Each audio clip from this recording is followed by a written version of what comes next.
صلوات پر محمد و آل محمد۔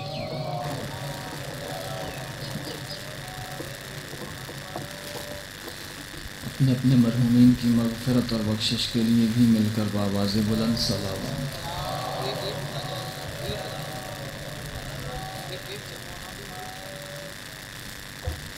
جن مومنین نے دعا کی التماس کی ہے، پروردگار صدقہ محمد و آل محمد کا ان کی دعاؤں کو مستجاب فرمائے۔ بالخصوص مومن جمشید خان شاہانی کی بیٹی، اللہ انہیں ہر امتحان میں کامیاب فرمائے۔ جتنے مومنین طلباء جنہوں نے امتحان دیے ہیں، پروردگار آل محمد کا صدقہ ہر مومن کو دنیا اور آخرت کے امتحان میں کامیاب و کامران فرمائے۔ کچھ مومنین ہیں کہ جو اس دنیا سے چلے گئے، بالخصوص جن کے لیے دعا کی التماس ہے، سید غلام رسول نقوی، دختران سید غلام رسول نقوی جو وفات پا گئی ہیں، پروردگار ان کی درجات بلند فرمائے۔ بالعموم ہر مومن کہ جو اپنے سینے میں ولایت علی کا چراغ لے کر اس دنیا سے چلا گیا، پروردگار اسے شفاعت امیر المؤمنین نصیب فرمائے، اسے شہدائے کربلا کے ساتھ محشور فرمائے۔ سید قندیل عمران نقوی، ان کی صحت کے لیے دعا کی التماس ہے، اور ان کی والدہ جو اس دنیا سے چلی گئی ہیں، ان کی بلندی درجات کے لیے، اور ایک مومنہ بی بی، پروردگار ان کے درجات بلند فرمائے۔ بالعموم جتنے مومنین اس دنیا سے چلے گئے، پروردگار ان کی مغفرت و بخشش فرمائے، انہیں شفاعت جناب سیدہ نصیب فرمائے۔ جو مومنین مریض ہیں انہیں شفائے کاملہ و عاجلہ عطا فرمائے۔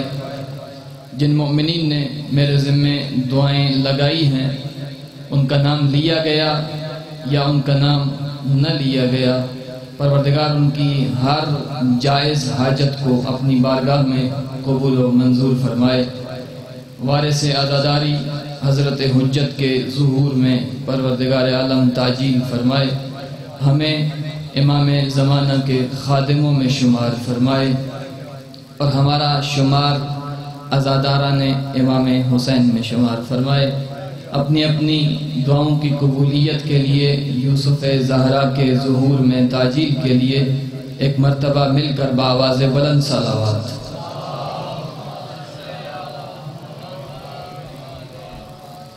دیکھیے، آل محمد پر صلوات پڑھنا عظیم عبادت ہے، اور جتنا مجمع ہے اتنی صلوات کی آواز نہیں آئی۔ آج تیسرا دن ہے، تو میں گزارش کروں گا آپ سے کہ یہ زحمت سمجھ کر نہیں، رحمت سمجھ کر آل محمد پر درود بھیجا کریں۔ ایک مرتبہ بلند آواز سے صلوات پڑھیے۔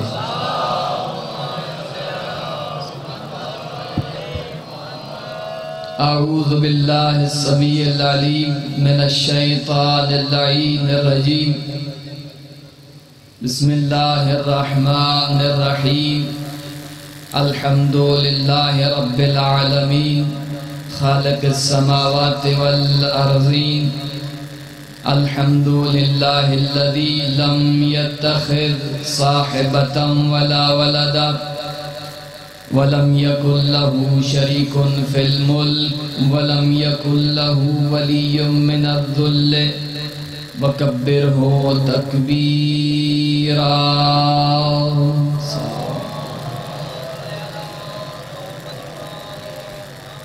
الصلاة والسلام على النبي الأمي القرشي الهاشمي الأبطحي المكي المدني، سیدنا الممجد، بشیرنا المسدد، نذیرنا المؤید، المصطفى الامجد، المحمود الاحمد، حبیب الہ العالمین، ابی القاسم محمد۔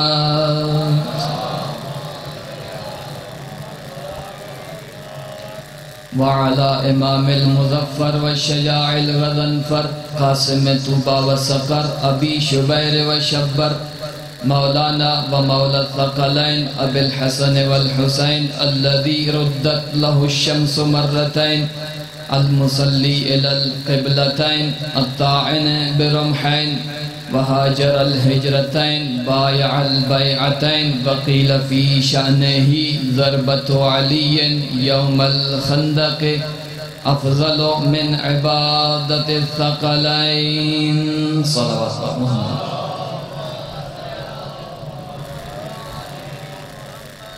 وعلى زوجته الطيبة الطاهرة التقية النقية الراضية المرضية الحوراء الإنسية حبيبة الرحمن كما قال في القرآن مرج البحرين يلتقيان بينهما برزخ لا يبغيان فبأي آلاء ربكما تكذبان يخرج منهما اللؤلؤ والمرجان يعني الحسنان وقيل في شأنهما إن الحسن والحسين سيدا شباب أهل الجنة.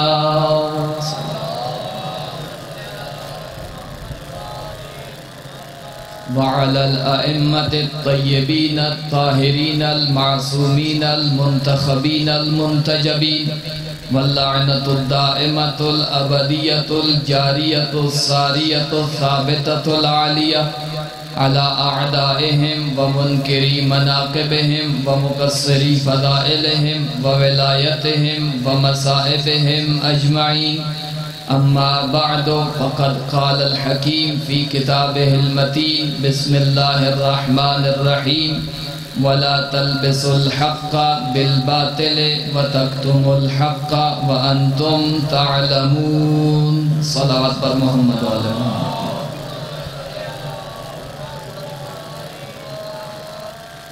واجب الاحترام سامعین گرامی قدر محبان نبی و اہل بیت نبی عاشقان علی اور ماتمداران حسین ابن علی تشریف فرما ہیں. نعرہ تکبیر، نعرہ رسالت، نعرہ حیدری، نعرہ خشنود امام زمانہ بلند تر صلوات.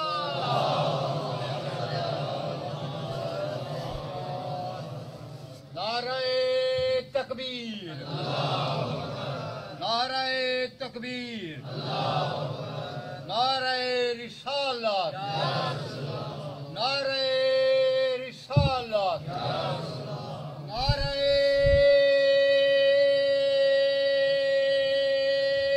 حیدری. برائے دراز عمر علماء ساحلین بلند تر صلوات.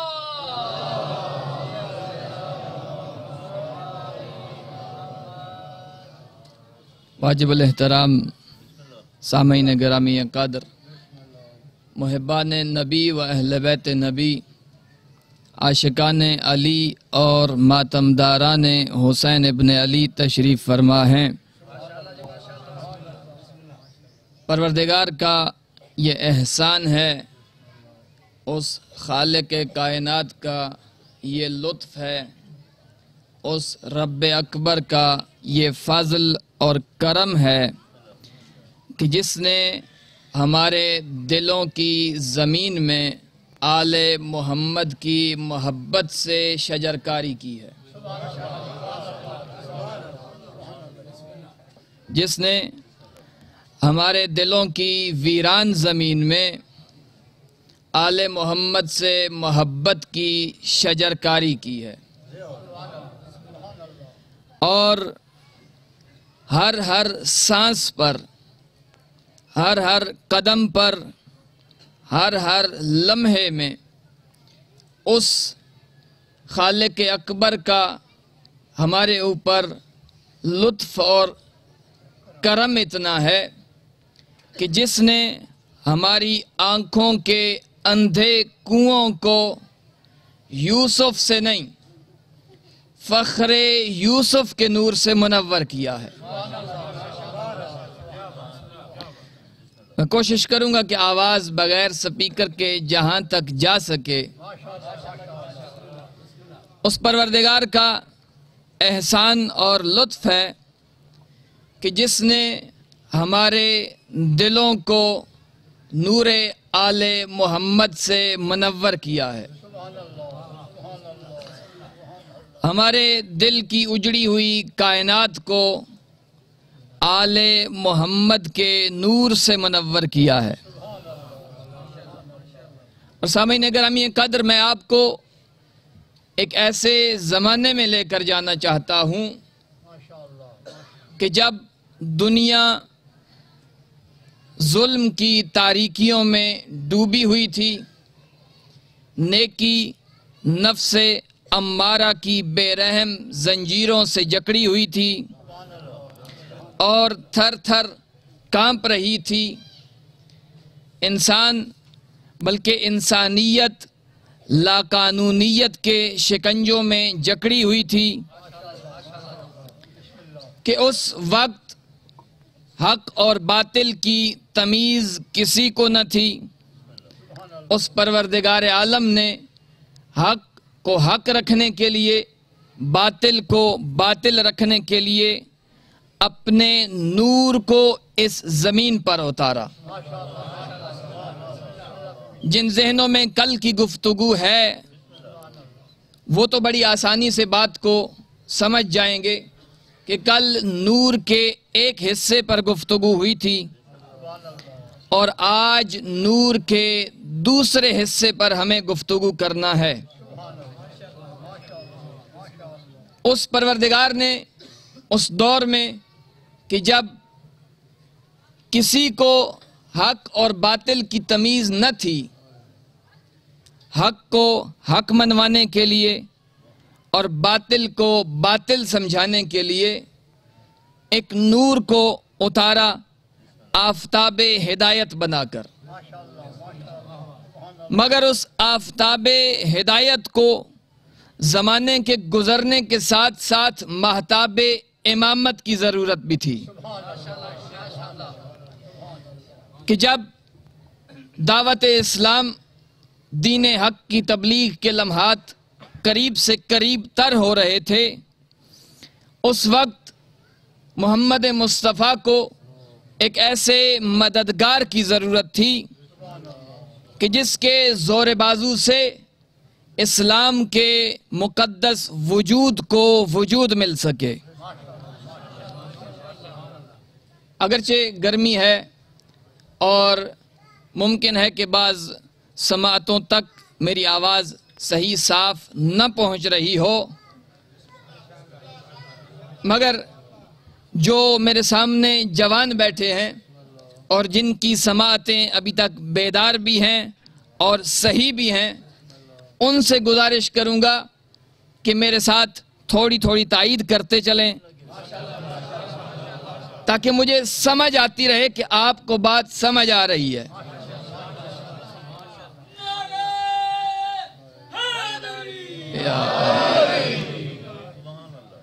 اس آفتاب ہدایت کو مہتاب امامت کی ضرورت تھی۔ اسلام کے مقدس وجود کو وجود دینے کے لیے کسی مددگار کی ضرورت تھی، اور محمد مصطفیٰ کو جس کا بڑی شدت کے ساتھ انتظار بھی تھا۔ پھر تاریخ میں ایسا دن آیا کہ ایک وقت سورج نے دہلیز محمد کی سلامی لی اور ہواؤں نے فضا کو معطر کیا۔ فضائیں جب معطر ہو گئیں، اللہ کی مقرب ترین مخلوق صف بصف اس طرح انتظار میں کھڑی تھی جیسے محبت کے بازار میں حسن کے پرستار نظر آتے ہیں، تاکہ اس آنے والی حجت کا دیدار ہو سکے۔ اور ضرورت اس بات کی تھی کہ اب حالات ایسے ہیں کہ پھر اس نور کے دوسرے حصے کو اس طرح سے اتارا جائے کہ جو ظلم کی ان موجوں میں، ظلم کے سمندر کی ان لہروں کو چیرتا ہوا علم کا ایسا سفینہ ہونا چاہیے کہ جو اپنے سوار کو بالکل پار لے جائے۔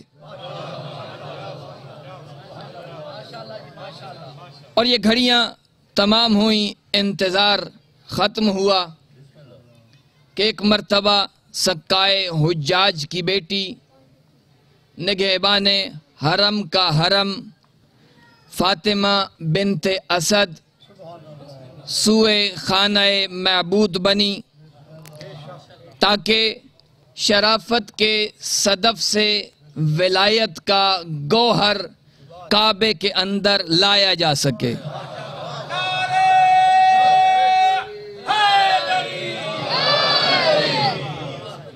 مجھے اب سمجھ میں آ رہا ہے کہ علی پڑھنے کے لیے سپیکر کی ضرورت نہیں ہوتی۔ اب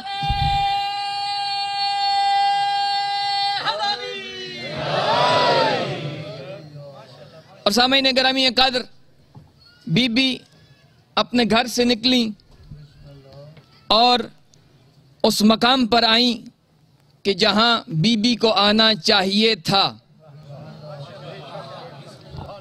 ایک مرتبہ ایک شخص ہے راوی جو روایت کرتا ہے، ہم نے دیکھا کہ بی بی کعبے کی دیوار کے قریب آئیں اور ایک مرتبہ دروازے کو دیکھا، پھر دروازے میں لگے ہوئے تالے کو دیکھا۔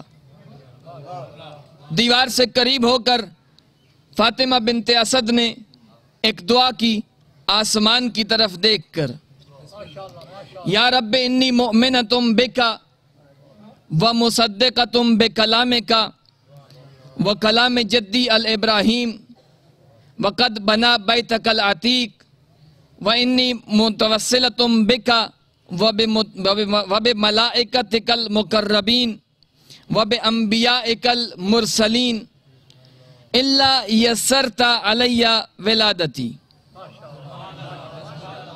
یہ کون کہہ رہا ہے؟ یہ اس کا حرم کہہ رہا ہے کہ جسے دنیا کافر کہتی ہے۔ کیا کہہ رہی ہے؟ پروردگار، میں تیرے اوپر ایمان رکھتی ہوں اور تیرے کلام کی تصدیق کرتی ہوں، تیرے انبیاء کی تصدیق اور تائید کرتی ہوں۔ خلیل جس نے تیرے اس گھر کو بنایا ہے، تیرے انبیاء اور تیرے ملائکہ کے ذریعے میں تجھ سے توسل کرتی ہوں، تو میری اس مشکل کو آسان بنا۔ یہ دعا کون کر رہی ہے؟ جو مشکل کشا کو اس دنیا میں لا رہی ہے۔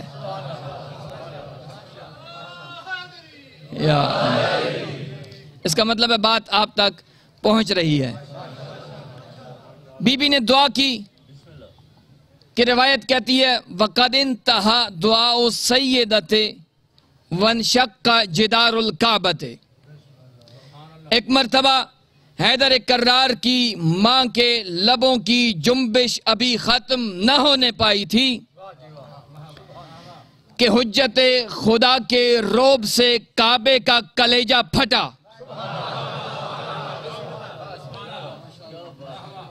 اور علی کی ماں کعبے کے اندر اس طرح داخل ہوئی جیسے کوئی مالکن اپنی جاگیر میں داخل ہوتی ہے۔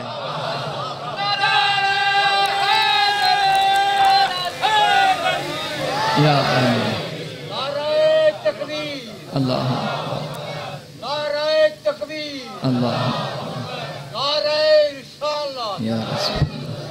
نعرہ رسالت، نعرہ حیدری۔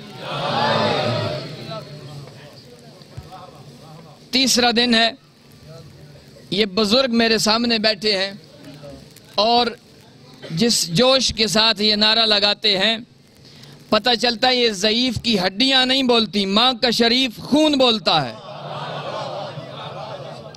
اللہ آپ کو حسین کے حبیب کے ساتھ محشور کرے۔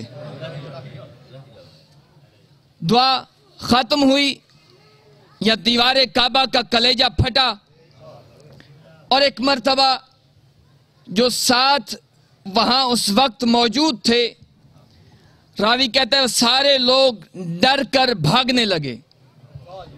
خدا کی قسم کتنا حسین منظر ہوگا کہ جب اصلی اور نسلی بھگوڑے بھاگ رہے تھے مگر حیدر کرار کی ماں مطمئن کھڑی تھی۔ یا اللہ۔ ایک مرتبہ بی بی اندر داخل ہوئی اور دیوار کعبہ واپس اپنی جگہ پہ آئی۔ اب اندر کی باتیں میں نہیں جانتا، یا آنے والا مہمان جانے یا اس کا میزبان جانے۔ ہمیں جو پتہ ہے وہ اتنا پتہ ہے کہ ہم دیوار کعبہ سے باہر کھڑے ہیں، اور ایک مرتبہ لوگ اکٹھے ہونے لگے۔ کعبہ کے اطراف میں یہ خبر پھیلنے لگی کہ ابو طالب کی زوجہ کعبے کے اندر اس انداز سے داخل ہوئی ہیں اور واپس دیوار کعبہ مل گئی ہے۔ دیکھیں دنیا اعتراض کرتی ہے ابھی بھی کہ یہ کیسے ہو سکتا ہے کہ علی کعبے میں آیا۔ جاتے ہوئے تو کسی نے دیکھا ہوگا، مگر جب 3 دن اس پروردگار نے انتظار کروایا، باہر آتے ہوئے ہر کسی نے دیکھا ہے۔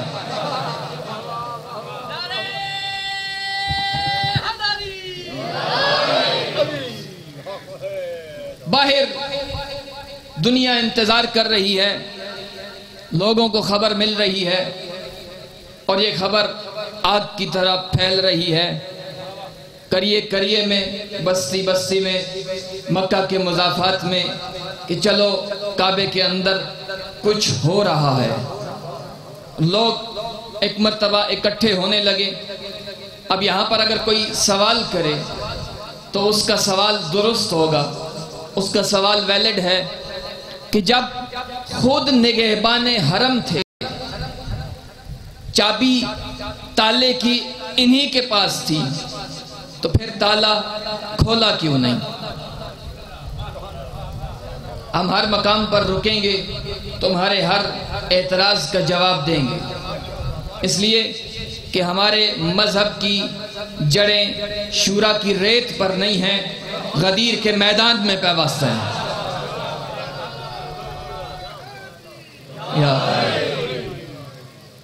ہم نے جسے مانا ہے وہ مشکل کشا ہے، وہ صرف ہمارا نہیں، وہ نبیوں کا بھی مشکل کشا ہے۔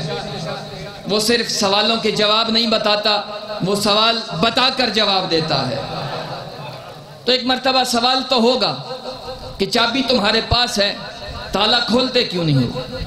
تالا کھولنے کی کوشش بہت کی گئی، مگر جب اس پروردگار کو منظور ہی نہ تھا تو یہ چابی کس کام کی؟ اور وہاں پر دیکھیے ہر قسم کا بندہ موجود تھا، ہر فن کا آدمی موجود تھا، میں یوں کہوں ہر فن کا فنکار وہاں موجود تھا۔ کسی نے ابو طالب کو مشورہ دیا کہ ابو طالب اس تالے کو کاٹ دیتے ہیں، لوہار ہوگا، مشورہ دیا اس کو کاٹ دو۔ کوئی چور طبیعت کا تھا، اس نے کہا اسے توڑ دیتے ہیں۔ مشورے آنے لگے، تالا کھولنے کی کوشش بھی کی جانے لگی، تالا کھلا بھی نہیں۔ کوئی کہہ رہا ہے توڑ دیتے ہیں، کوئی کہہ رہا ہے کاٹ دیتے ہیں۔ برابر سے نبی کی آواز ابو طالب کے کان میں آئی، چچا یہ میرے مرتضیٰ کی آمد کا وقت ہے۔ تالا توڑتے وہ ہیں جن کی کردار اچھے نہ ہوں، ہم تالا نہیں توڑیں گے، ہم انتظار کریں گے۔ اور ایک مرتبہ پھر دنیا نے دیکھا، دیکھیں تالا کیوں نہیں ٹوٹا، تالا کیوں نہیں کھلا، تالا کیوں نہیں کاٹا گیا؟ اس کے لیے میں آپ کو تاریخ کے ایک باب میں لے کر جانا چاہتا ہوں۔ حضرت یوسف، یہ اللہ کا بڑا پیارا نبی ہے۔ قرآن میں اس کے نام سے پروردگار نے ایک سورت پوری اتاری ہے جس کا نام سورہ یوسف ہے، جس میں اس نبی کا تذکرہ بھی کیا۔ حضرت یوسف کو جب بھائیوں نے قتل کرنے کی کوشش کی، پھر فیصلہ کیا کہ اسے ایک کنویں میں ڈال دیتے ہیں۔ چھپ کر دیکھنے لگے، ایک قافلہ گزرا، انہوں نے پانی نکالنے کے لیے ڈول کنویں میں ڈالا۔ واپس جب ڈول آیا تو اس ڈول کے اوپر ایک بچہ بیٹھا ہوا تھا۔ اب اس نے کہا کہ یہ میرا ہے، مگر وہ بھائی جو یوسف کو کنویں میں ڈال کر چلے گئے تھے وہ واپس آن پہنچے، کہنے لگے یہ ہمارا ہے۔ تکرار ہوا، بحث ہوئی، انہوں نے اپنے بھائی کو 70 یا 80 کھوٹے سکوں کے عوض میں بیچ دیا۔ بکا یا نہیں یوسف؟ یوسف بک گئے، مصر کے بازار میں آ گئے۔ مصر کے بازار میں یوسف زر و جواہر میں تل گئے۔ جب تلے تو عزیز مصر کے دربار میں آ پہنچے۔ عزیز مصر کے دربار میں زندگی گزارنے لگے۔ ایک وقت ایسا آیا کہ جب نبی کی عزت اور عصمت خطرے میں تھی۔ بات سمجھ میں آ رہی ہے؟ تالے والی بات کو یاد رکھنا ہے کہ تالا نہیں کھلا تھا۔ یہاں اس مقام پر نبی کی عزت اور عصمت خطرے میں ہے۔ اب یہ توحید کا اپنا معیار ہے، توحید کا اپنا مزاج ہے کہ جب کسی معصوم کی عزت اور عصمت کو بچانا ہو تو 7 تالے بھی بغیر چابی کے کھول دیتا ہے، اور جب کسی معصوم کی عزت اور عصمت منوانی ہو ایک تالا بھی چابی سے نہیں کھلنے دیتا۔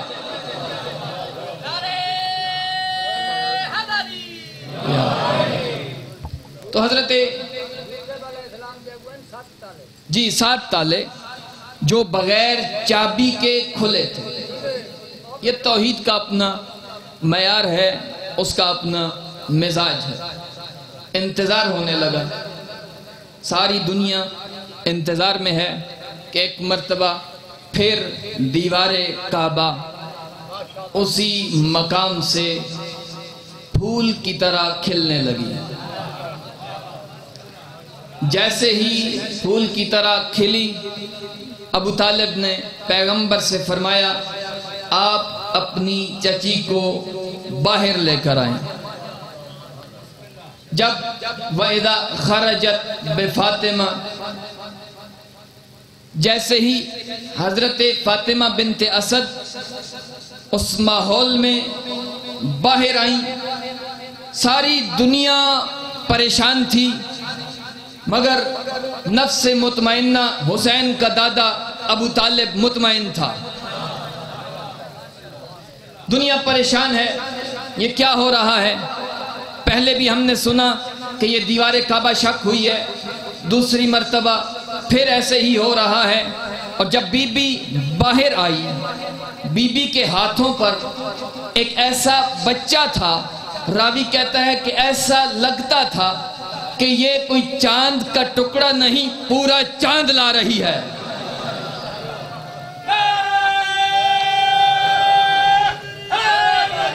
یا علی، جب آئی بی بی واستقبل سیدنا ابو طالب سیدتنا فاطمہ بنت اسد،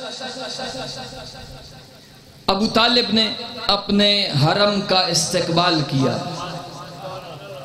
بی بی نے یہ بچہ لا کر ابو طالب کے ہاتھوں پر رکھا، بڑے اطمینان کے ساتھ، بغیر کسی تردد کے، بغیر کسی ہچکچاہٹ کے، بغیر کسی پریشانی کے، بغیر کسی مشکل کے، اس مشکل کشا کو اپنے باپ کے ہاتھوں پر رکھا۔ یہ بات آپ نے سنی کہ بڑے افتخار کے ساتھ، بڑے اطمینان کے ساتھ بی بی نے یہ بچہ ابو طالب کے ہاتھوں پر دیا، یہ امتیاز اور یہ افتخار بھی علی کے پاس ہے کہ علی کی ماں نے اس دور میں بڑے اطمینان کے ساتھ علی کو ابو طالب کے ہاتھوں میں دیا، ورنہ عرب کی اکثر عورتیں نجس ماحول میں اپنے بچے کا نام اور اس کے باپ کا نام الیکشن کے بعد پتہ کیا کرتی تھی۔ جب جرگہ مقرر ہوتا تھا، بڑے بڑے لوگوں کے نام جرگوں کے بعد کسی کے ساتھ نتھی ہوئے ہیں کہ اس کی شکل فلاں سے ملتی ہے، یہ اس کا بیٹا ہوگا۔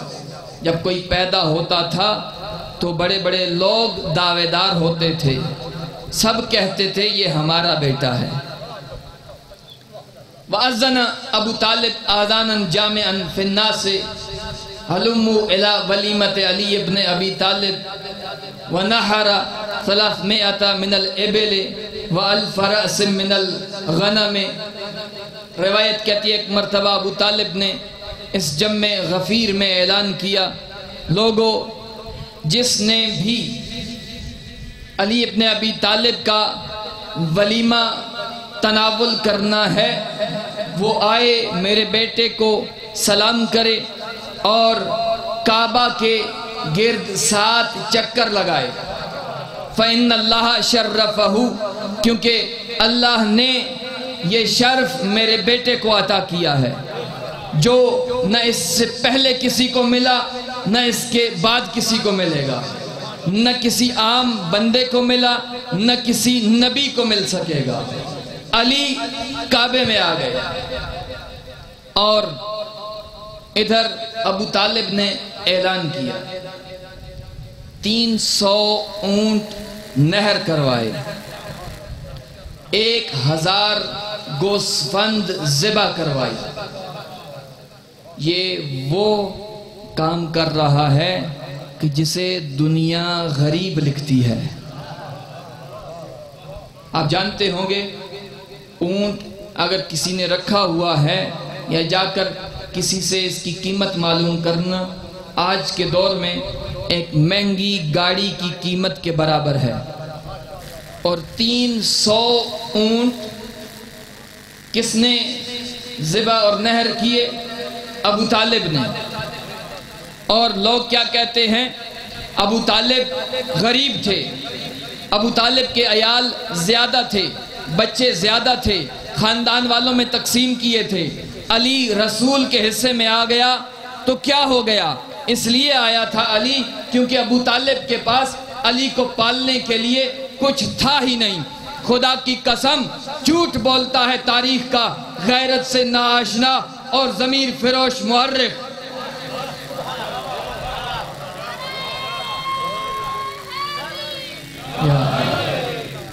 نعرہ تکبیر، نعرہ تکبیر، نعرہ رسالت، نعرہ رسالت، نعرہ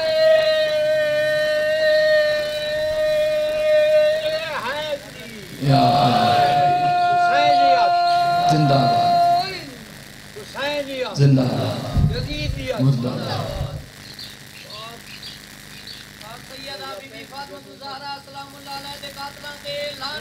بے شمار بنو امیہ کے نجس دسترخوان پر بیٹھ کر بچی ہوئی ہڈیاں چاٹنے والا، غیرت کے نام سے ناآشنا اور ضمیر فروش مورخ دشمنی حیدر کرار میں لکھتا ہے ابو طالب غریب ہے۔ نہیں، ابو طالب امیر ہے، علی امیر عرب کا بیٹا ہے۔ ابو طالب سردار ہے، علی سردار عرب کا بیٹا ہے۔ دیکھیے جو خود ذات کا کمی ہوگا وہ دوسرے کو بھی اپنے برابر لائے گا، ایسا ہے کہ نہیں ہے؟ یہ تاریخ کمیوں نے لکھی ہے، سرداروں نے لکھی ہوتی تو وہ بتاتے علی سردار تھا۔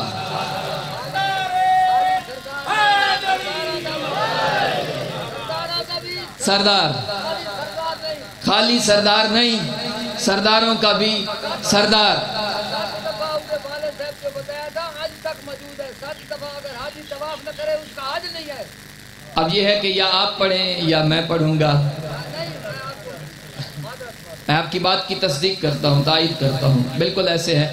لیکن اب یہ ہے کہ پڑھتے ہوئے ساری باتوں کے اوپر روشنی ہمارے بس کی بات بھی نہیں ہے، جتنا ہمارے ذہن میں ہے کچھ باتیں نکل بھی جاتی ہیں، تو آپ اسی کو بڑی خندہ پیشانی کے ساتھ سماعت فرمائیں گے۔ علی امیر ہے، امیر عرب کا بیٹا ہے، اور اللہ نے علی کو ہر کمال اور ہر لذت سے نوازا ہے۔ دیکھیں کمال کیا ہے؟ کمال یہ ہے کہ بندہ شجاع ہو، کمال یہ ہے کہ بندہ باوفا ہو، کمال یہ ہے کہ جو کسی کے پاس نہ ہو وہ اس ایک کے پاس ہو۔ اللہ نے علی کو ہر نعمت سے، ہر لذت سے، ہر کمال سے نوازا ہے۔ دیکھیے اقتدار کمال ہے، علی کے پاس ہے۔ ذوالفقار کمال ہے، علی کے پاس ہے۔ اچھی زوجہ کمال ہے، علی کے پاس ہے۔ اچھی اولاد کمال ہے، علی کے پاس ہے۔ جوانان جنت کے سردار بیٹے علی کے پاس، خاتون جنت جیسی زوجہ علی کے پاس، کائنات کا رسول علی کے پاس، شجاعت علی کے پاس، سخاوت علی کے پاس۔ دیکھیے علی کے فضائل پڑھنا ثواب ہے، سننا بھی ثواب ہے، مگر میں چونکہ علی کا بیٹا ہوں، سخی ہوں، اسی لیے یہ چاہتا ہوں آپ سن کر بھی ثواب لیں، آپ ساتھ ساتھ پڑھ کر بھی ثواب لیں۔ اچھی زوجہ، اب سارے مجمع کی جب تک آواز نہیں آئے گی میں آگے نہیں پڑھوں گا۔ اچھی زوجہ علی کے پاس، اچھے بیٹے علی کے پاس، طاقت، شجاعت، اقتدار، ذوالفقار، کائنات کا رسول، حکومت، سخاوت، شجاعت، زور بازو، سب کچھ علی کے پاس۔ اور علی نہ ذات کا فقیر ہے نہ خاندان کا غریب ہے۔ اس کی دلیل بھی آپ کو دیتا چلوں۔ پیغمبر نے ایک جملہ فرمایا، انا ابن الذبیحین، میں 2 ذبیحوں کا بیٹا ہوں، میں 2 ذبیحوں کا بیٹا۔ ایک حضرت اسماعیل کی نسل سے ہے تو اسماعیل ذبیح اللہ ہے، یہ بات تو سمجھ میں آ رہی ہے۔ دوسرا ذبیح کون ہے کہ جس کی پیغمبر اولاد ہے، تو وہ حضرت عبداللہ ہے، کہ جب حضرت عبد المطلب نے، پیغمبر کے دادا نے، یہ منت مانی کہ میں یہ کام میرا پورا ہو جائے اپنا ایک بیٹا قربان کروں گا، اور وہ نام نکلا حضرت عبداللہ کا، کہ منت پوری ہو گئی، اب عبداللہ کو قربان کرنا ہوگا۔ یہ طے ہو گیا عبداللہ قربان ہوگا، مگر وہ آیا کہ جسے دنیا کافر کہتی ہے، کیا کہہ رہا تھا؟ میرا بھائی عبداللہ قربان نہیں ہوگا۔ عبد المطلب نے کہا ہماری منت تھی وہ پوری ہو چکی اور اسے قربان تو ہونا ہے۔ فرمایا نہیں۔ کہا پھر اس کا حل؟ کہا آپ کفارہ دیں گے۔ کہا کفارہ کون دے گا؟ علی کے باپ نے کہا کفارہ ہم دیں گے۔ اب یہ بھی سن لیجئے کہ کفارہ کتنا تھا۔ کفارہ اس طرح تھا کہ قرعہ ڈالا گیا، ایک مرتبہ لکھا گیا ایک پرچی کے اوپر، یا جو طریقہ کار تھا کہ ایک اونٹ یا بچہ، ایک اونٹ دیں گے اور بچہ بچائیں گے یا نہیں، تو نام نکلا عبداللہ کا، عبداللہ قربان ہوگا۔ اس کا حل یہ ہے کہ دوسری طرف سے کفارے کی مقدار کو بڑھایا جائے گا۔ اگر آپ نے اپنا بچہ بچانا ہے تو کفارے کی مقدار کو بڑھا دیجئے۔ اب 2 اونٹ یا بچہ، نام نکلا عبداللہ کا۔ 5 اونٹ یا بچہ، نام نکلا عبداللہ کا۔ عبداللہ قربان ہوگا، بچانا ہے تو کفارہ بڑھائیے۔ 10 اونٹ، 20 اونٹ، 50 اونٹ یا بچہ، نکلا نام عبداللہ کا۔ 100 اونٹ یا بچہ، اب نکلا نام کہ 100 اونٹ۔ 100 اونٹ دے کر عبداللہ کو بچایا گیا۔ دیے کس نے؟ ابو طالب نے، جسے دنیا غریب لکھتی ہے۔ وہ 100 اونٹ صرف کفارے کے دے رہا ہے۔ وہ اپنے بیٹے کے پیدا ہونے کی خوشی میں 300 اونٹ نہر کر رہا ہے، اور دنیا کیا لکھتی ہے؟ غریب تھے۔ اب جن کی اپنی تجوریوں میں کچھ نہیں تھا، بیچارے لوگ دوسروں کو بھی اپنی طرح تصور کرتے رہے۔ تو میں 2 ذبیحوں کا بیٹا ہوں، ایک ابراہیم اسماعیل ذبیح اللہ، دوسرا حضرت عبداللہ۔ بچا لیا کس نے؟ حضرت ابو طالب نے۔ تو ابو طالب نہ ذات کے غریب ہیں نہ خاندان کے فقیر ہیں، علی بھی نہ ذات کا غریب ہے نہ خاندان کا فقیر ہے۔ اللہ نے ہر دولت سے، ہر نعمت سے علی کو نوازا ہے۔ اچھی زوجہ کس کے پاس؟ علی کے پاس۔ اقتدار کس کے پاس؟ علی کے پاس۔ ذوالفقار کس کے پاس؟ برج انما کون ہے؟ شاہ لا فتح کون ہے؟ آیت تطہیر کا وارث کون ہے؟ منبر غدیر کا وارث کون ہے؟ ہر چیز علی کے پاس۔ اب اگلا جملہ تھوڑا سا خطرناک ہے، مگر آپ نے تھوڑا سا دل تھام کر تسلی سے سن کر پھر میرے جواب کا انتظار کر کے اس بات کو، مطلب کو تمام کر کے اپنے ذہنوں میں نقش کرنا ہے۔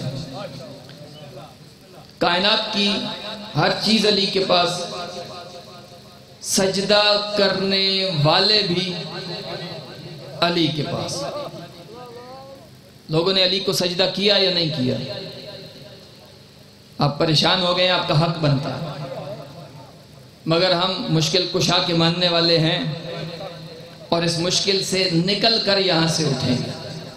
سجدہ کرنے والے علی کے پاس، مگر سوال یہ ہے کہ ہم یہاں سے اٹھ کر دہلیز امیر المؤمنین پہ جا کر اپنے ہاتھوں کو جوڑ کر، نظروں کو جھکا کر ایک مرتبہ علی سے سوال کریں، یا علی، اللہ نے آپ کو اتنی نعمتوں سے نوازا ہے، اتنی باکمال چیزیں آپ کو عطا کی ہیں، سجدہ کرنے والے بھی آپ کے پاس، آپ بتائیے سب سے زیادہ کون سی نعمت ہے جس میں آپ کو لذت ملتی ہے؟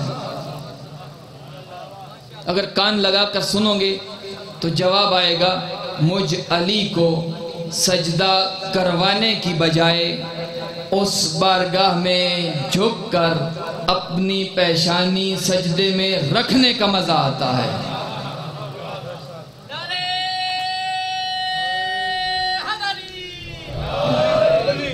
اور پھر یہ آپ اندازہ کر سکتے ہیں کہ علی جیسا امام جس بارگاہ میں جھک کر سبحان ربی الاعلی و بحمدہ کی صدا بلند کر رہا ہو، وہ پروردگار کتنی عظمتوں کا مالک ہے کہ نہیں ایسا؟ اس کے ماننے والوں کی بھی کوئی ذمہ داری ہے یا نہیں ہے؟ جو اپنے آپ کو شیعہ علی کہلواتا ہے، نماز کہ قریب نہ جائے، روزہ وہ کہے کہ گرمی زیادہ ہے میں نہیں رکھ سکتا، تو پھر جواب اپنے گریبان میں جھانک کر علی کو اپنے سامنے رکھ کر لے لینا کہ تیرے اور میرے اس عمل سے میرا امام خوش ہے یا ناراض ہے۔ میں زیادہ سختی کرنے کا عادی نہیں ہوں، لوگوں کو جہنم بھیجنے کا شوق نہیں ہے مجھے، اس لیے کہ میں جانتا ہوں کہ علی وہ ہے کہ جنت جس کا انتظار کرتی ہے، اور یہ جنت علی کے شیعوں کے لیے ہی تو ہے، مگر اس جنت کو پانے کے لیے کیا ہمیں عمل کی ضرورت بھی ہے یا نہیں ہے؟ اگر آپ کہیں کہ نعرہ لگاؤ اور پھر نعرہ جانے اور نعرے والا جانے، تو یہ آپ کی مرضی کی بات ہے، میرے خیال میں ہمارا امام اس بات پہ راضی نہیں ہے۔ دیکھیے نعرہ لگانے کا ثواب ہے، نعرہ لگانے کا بہت زیادہ ثواب ہے، اس لیے کہ علی کا نام نہ ہر زبان پہ آ سکتا ہے، نہ ہر دل میں سما سکتا ہے۔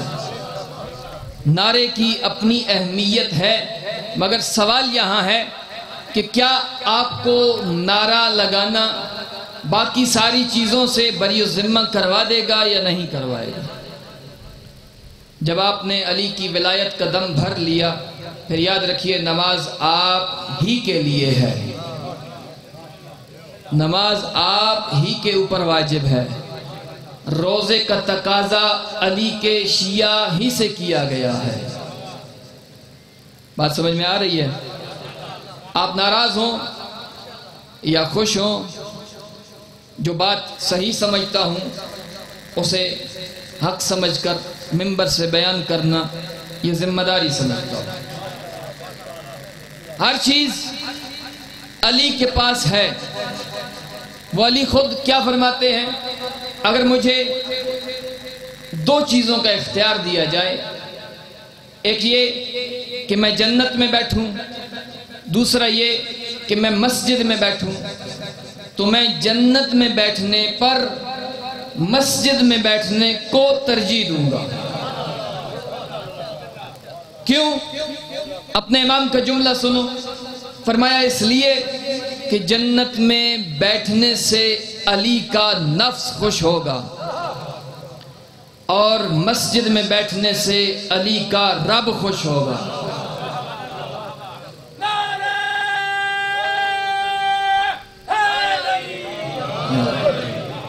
پیچھے والے بندے شاید ناراض ہو گئے ہیں۔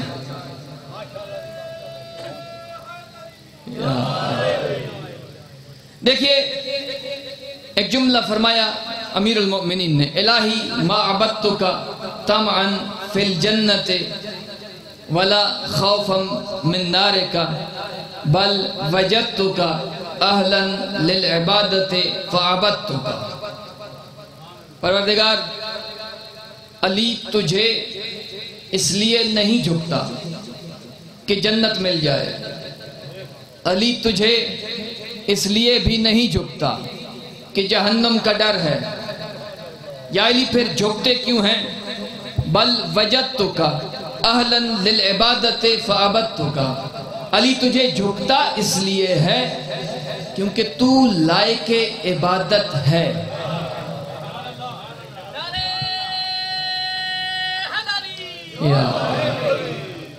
علی تجھے جھکتا اس لیے ہے کیونکہ تو لائق عبادت ہے۔ دیکھیے معرفت کے درجات ہیں، ہم بھی عبادت کرتے ہیں، باقی دنیا بھی عبادت کر رہی ہے۔ ہم عبادت کس لیے کرتے ہیں؟ اس لیے کرتے ہیں کہ ہمیں جنت ملے گی، بات سیدھی سی ہے۔ اس لیے کرتے ہیں کہ کم از کم یہ ہوگا ہم جہنم سے بچ جائیں گے۔ تو دیکھیں یا جنت کا لالچ ہے یا جہنم کا خوف ہے، باتیں دو ہی ہیں۔ میں جو عبادت کرتا ہوں اس لیے کرتا ہوں، آپ کی بات میں نہیں کر سکتا، اس لیے کہ ہر مومن اپنا ذمہ دار خود ہے۔ تو میری معرفت اتنی سی ہی ہے کہ میں اس پروردگار کی بارگاہ میں جھکتا ہوں، سجدہ کرتا ہوں، مگر اس لالچ کے ساتھ کہ مجھے جنت ملے گی، مجھے جزا ملے گی، مجھے اس کا انعام ملے گا۔ یا اس لیے کرتا ہوں کہ اگر میں نے یہ عبادت نہ کی تو مجھے سزا ملے گی، مجھے جہنم میں ڈالا جائے گا۔ باتیں دو ہی ہیں، یا لالچ ہے یا خوف ہے۔ میں اس لالچ کی وجہ سے یا خوف سے میں اس پروردگار کو جھک رہا ہوں۔ یہ ہے مومن، اور وہ کہ جو کہے کہ میں نہ تجھے جنت کے لالچ میں جھکتا ہوں نہ تجھے جہنم کے ڈر سے جھکتا ہوں، اسے ہم امیر المؤمنین کہتے ہیں۔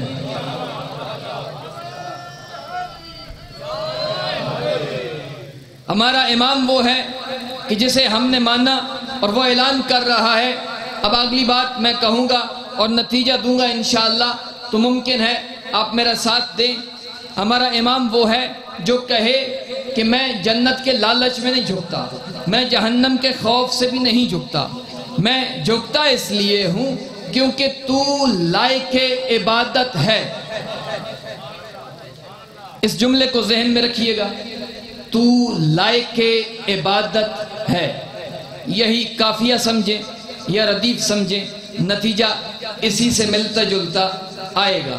اب میں یہاں سے آپ مومنین سے اجازت لے کر آپ کی طرف سے آپ کا وکیل بن کر میں ایک جملہ امیر المؤمنین کی بارگاہ میں کہنا چاہتا ہوں، مگر اس سے پہلے آپ کی مرضی لینا چاہتا ہوں کہ کیا آپ راضی ہیں میں آپ کی وکالت کروں، میں امیر المؤمنین کی بارگاہ میں جا کر ایک جملہ کہوں؟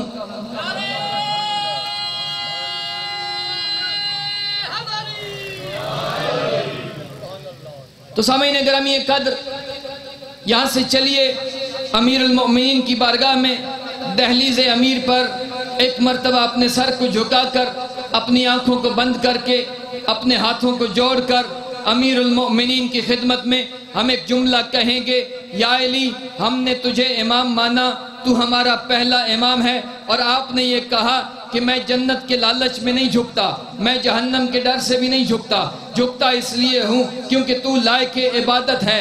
یا علی ہمیں بھی تیری ولایت کی قسم ہے، تیرے نبی کی نبوت کی قسم ہے، تیری زہرا کی عصمت کی قسم ہے، تیرے حسن کے حسن کی قسم ہے، تیرے حسین کی شہادت کی قسم ہے، تیرے سجاد کے سجدوں کی قسم ہے، تیرے باقر کے علم کی قسم ہے، تیرے جعفر کی صداقت کی قسم ہے، تیرے موسیٰ کاظم کی عفت کی قسم ہے، تیرے علی رضا کی مرضی کی قسم ہے، تیرے محمد تقی کے تقوی کی قسم ہے، تیرے علی نقی کے نقاوت کی قسم ہے، تیرے حسن عسکری کی حیبت کی قسم، مولا تیرے مہدی دوراں کی غیبت کی قسم، ہم نے تجھے امام اس لیے نہیں مانا کہ ہمیں جنت ملے گی، اس لیے بھی نہیں مانا ہم جہنم سے بچیں گے، تجھے امام اس لیے مانا کیونکہ تو لائق امامت ہے۔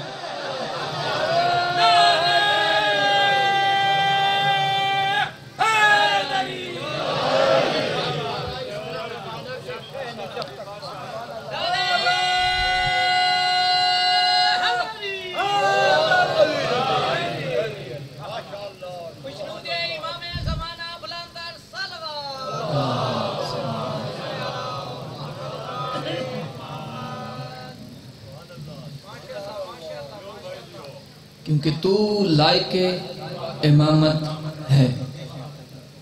سامعین گرامی قدر، یہ مددگار ملا محمد مصطفیٰ کو کہ جس کی ضرورت تھی دین خدا کو۔ اب بات میرے خیال میں کل یہاں سے آگے بڑھے گی، اور آج کی مجلس کی کافی سارے مطالب ایسے ہیں کہ جو دامن وقت میں گنجائش نہ ہونے کی وجہ سے میں بیان نہ کر سکا۔ کل کوشش کروں گا بغیر تمہید کے گفتگو کو یہیں سے شروع کیا جائے۔ آج تو بس اتنا ہے کہ معصوم کی خدمت میں ایک شخص آیا اور آ کر کہنے لگا، تم لوگوں کو کیا ہو جاتا ہے کہ دنیا اس وقت غم مناتی ہے کہ جب کوئی اس دنیا سے جاتا ہے۔ حسین کی شہادت تو 10 محرم کو ہوئی ہے، اور آپ 1 محرم سے ہی غم منانا شروع کر دیتے ہیں۔ یہ سوال کیا، معصوم نے فرمایا، تجھے کیا پتا آسمان پروردگار پر فرشتے ایک قمیص لٹکاتے ہیں۔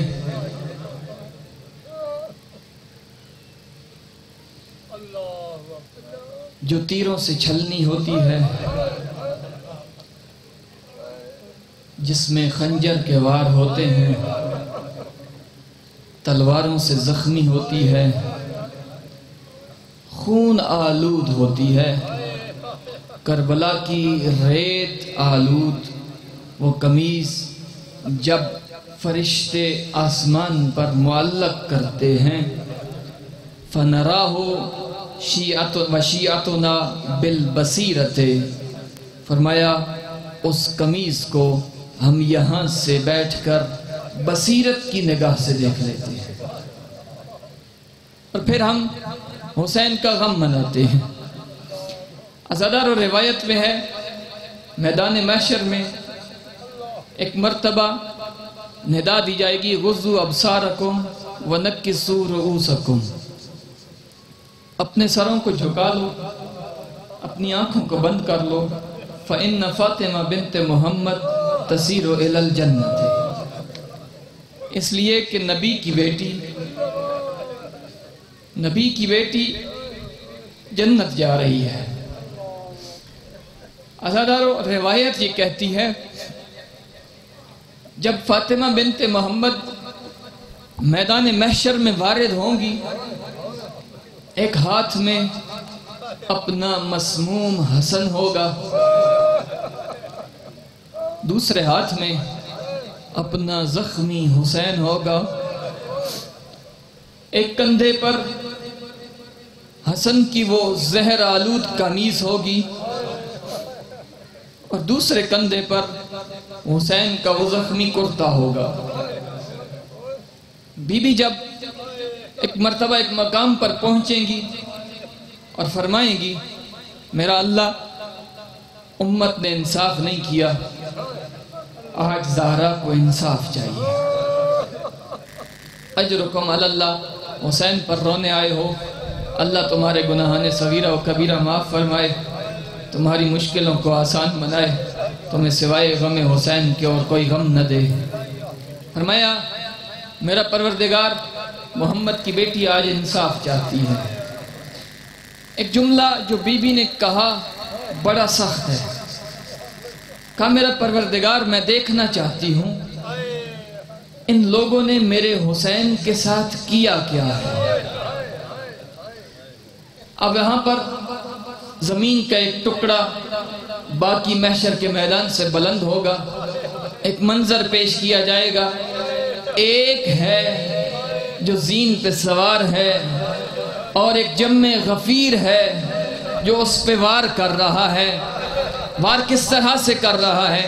جس کے ہاتھ میں تلوار ہے وہ تلوار سے وار کرتا ہے، جس کے ہاتھ میں خنجر ہے وہ خنجر سے وار کرتا ہے، جس کے ہاتھ میں تیر ہے وہ تیر سے وار کرتا ہے، جس کے ہاتھ میں نیزہ ہے وہ نیزے سے وار کرتا ہے، اور وہ زین ذوالجناح کے اوپر اس طرح سے جھول رہا ہے کہ جب مشرق کی ہوا آتی ہے اس کے زخموں سے گزر کر مشرق کو مغرب چلی جاتی ہے، وہ کبھی ادھر جھولتا ہے، ادھر سے وار ہوتا ہے، یہاں جھولتا ہے۔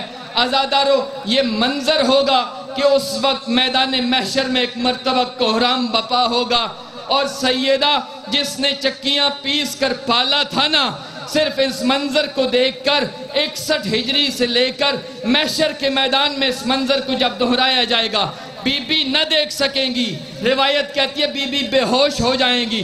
میرا سلام ہو اس بی بی کے اوپر کہ جو 61 ہجری کے دن، 61 ہجری میں 10 محرم کے دن 70 قدم سے دیکھ بھی رہی تھی، منتیں بھی کر رہی تھی، نہ مار میری ماں نے چکیاں پیس کر بالا۔ اجرکم علی اللہ، میری ماں نے چکیاں پیس کر بالا۔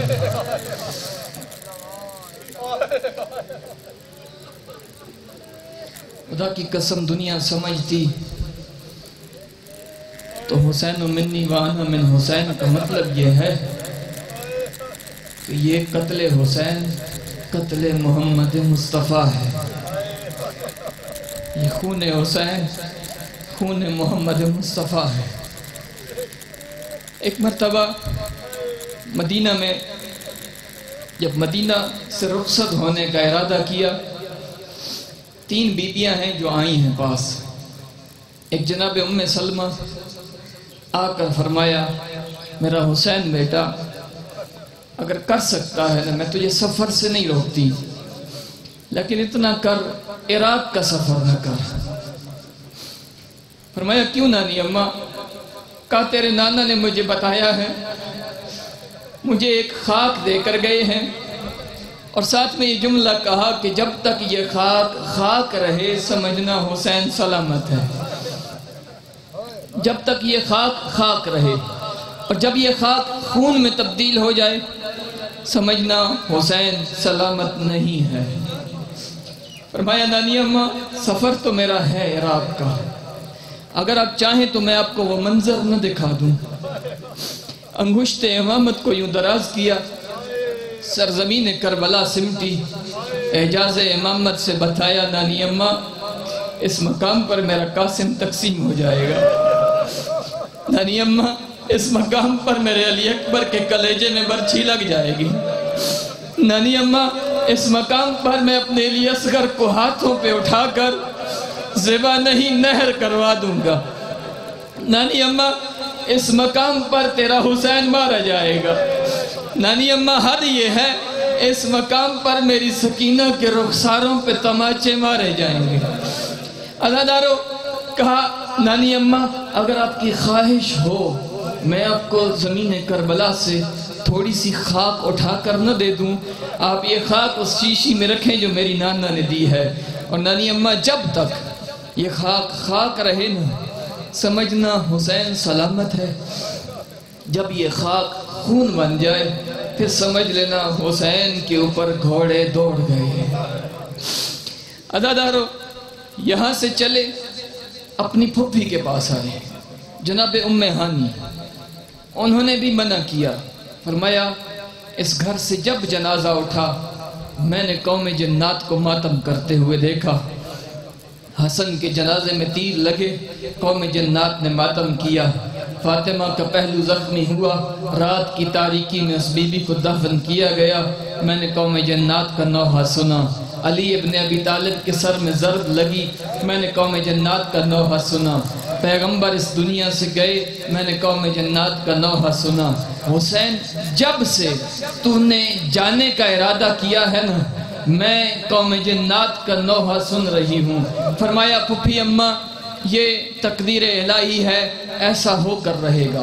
تیسری بی بی جناب ام البنین امام حسین کی خدمت میں آ کر کہنے لگی حسین مجھے اپنی وفا پر شک تو نہیں ہے مگر مجھے ضمانت چاہیے، حسین کہیں ایسا نہ ہو کہ میں نے عباس کو جس دن کے لیے مانگا تھا وہ دن آئے تو عباس تجھے چھوڑ نہ جائے۔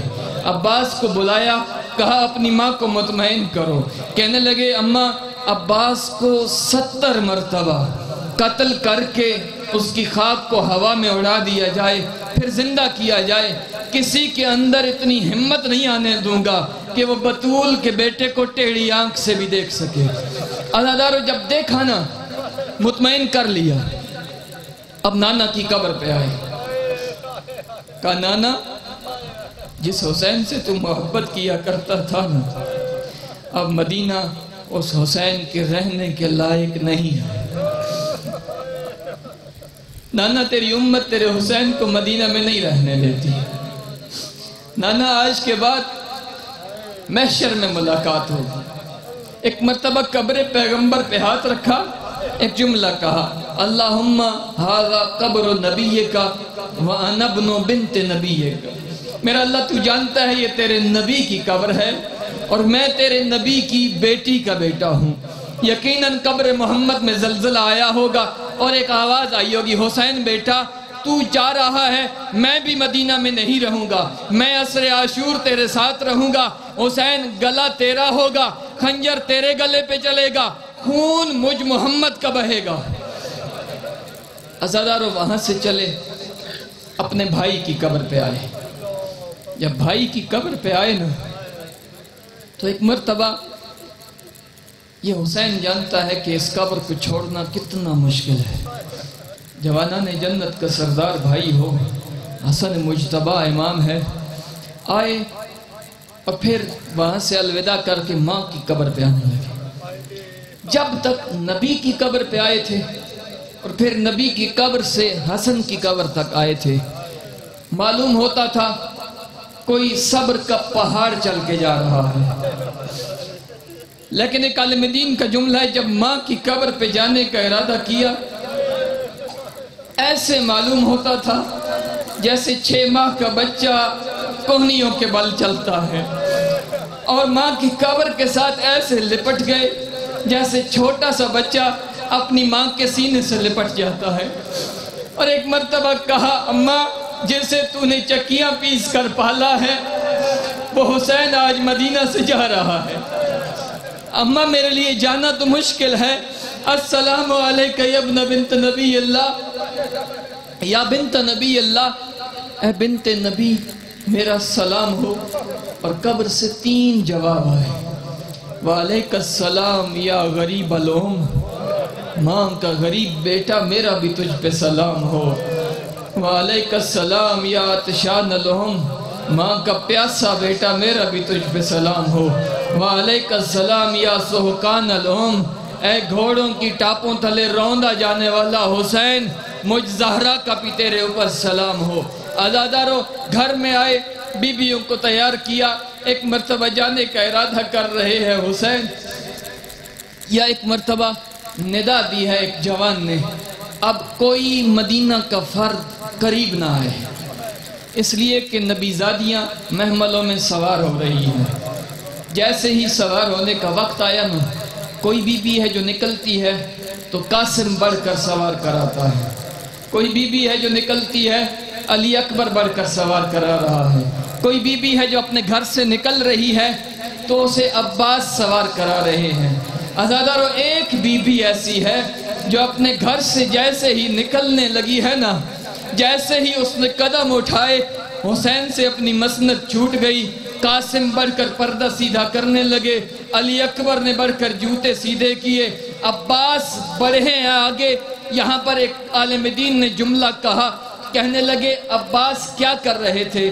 جب علی کی بیٹی پاؤں اٹھا رہی تھی نا، جس جگہ پہ پاؤں رکھ کے نبی زادی اٹھاتی تھی، عباس اس مقام کو چومتے بھی تھے، پھر وہ نشان قدم زینب کبریٰ مٹا دیتے تھے۔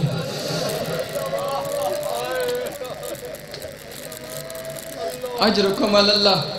ایک مرتبہ ایک جملہ کہا، حسین محمل کتنی دور ہے، زینب تھک گئی ہے۔ جیسے یہ جملہ کہا نا، پھر سنو اس بی بی نے سفر کتنے کیے، جو گھر سے نکل کر محمل تک آنے تک تھک جانے والی زینب ہے، پھر سفر کتنے کیے۔ مدینہ سے یہ بی بی کربلا گئی، کربلا سے 72 شہید کروا کے یہ بی بی کوفہ گئی، کوفہ سے یہ بی بی شام کے سفر کر کے گئی، شام سے واپس یہ بی بی کربلا میں آ گئی۔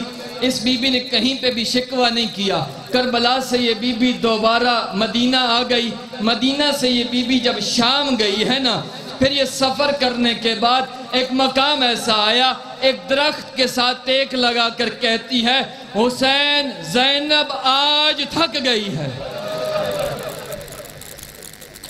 اجرکم علی اللہ، اجرکم علی اللہ۔ عزادارو یہ قافلہ چلنے لگا، زینب نے سفر کیا، اس کی تفصیل کل بیان کروں گا، مگر آج ایک جملہ سن لیں۔ جب یہ سفر کر کے کربلا آ گئی، 11 محرم کو امت نے اجر رسالت ادا کرنے کے لیے زیور پہنائے۔ ایک مرتبہ اپنے آپ کو رسیوں میں بند کر کے، ہاتھوں میں رسن پہن کر، روایت کہتی ہے نظرت یمیناً و نظرت شمالا، کبھی دائیں دیکھا پھر بائیں دیکھا۔ میں کہوں گا بی بی کسے ڈھونڈ رہی ہے؟ عجب نہیں جواز آئے، آواز آئے، جس کے سہارے کربلا آئی تھی اسی کا انتظار کر رہی ہوں، جس نے مجھے مدینہ میں سوار کرایا تھا آج بھی اسی کا انتظار ہے۔ سید سجاد آگے بڑھے، کہا پھپھی اماں وہ چچا ہمارا نہر فرات پہ بازو کٹا کے سو رہا ہے۔ زانو کو طے کیا، کہا پھپھی اماں آپ سوار ہو جائیے۔ جب زینب عالیہ محمل پر نہیں پشتے اونٹ کے اوپر سوار ہوئی نا عزادارو، ایک مرتبہ یہ اونٹ اٹھائے گئے اور ان اونٹوں نے ایک کام کیا۔ آخری جملہ سنو، ان اونٹوں نے اپنے منہ ایک دوسرے کے قریب کیے اور آپس میں کوئی بات کی۔ بی بی نے کہا سجاد بیٹا تو وقت کا امام ہے، تو ان جانوروں کی بولیاں سمجھتا ہے، مجھے اتنا بتا یہ اونٹ آپس میں کیا بات کر رہے ہیں۔